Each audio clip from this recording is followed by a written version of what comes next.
Assalomu alaykum, kitobsevar kitobxonlar.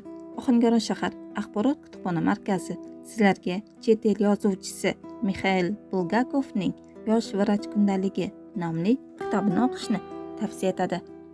Asarda 20-asr boshida rus jamiyatidagi oddiy odamlar qiyofasi butun bo'y basti bilan namoyon bo'ladi.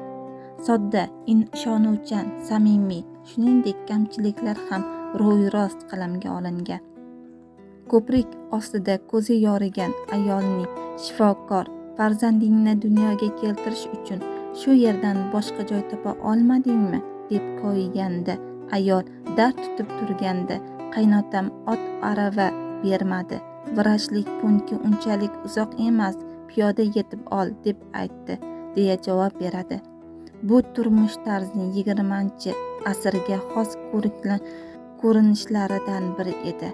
Muxtasar aytganda, fan texnika va axborot texnologiyalari taraqqiyoti virtual va ayni damda soxtakor munosabatlarni avj oldirgan, bugungi kunda samimiy munosabatlarga qurilgan ushbu asarni o'qishga kishiga o'zgacha maroq va kayfiyat beradi.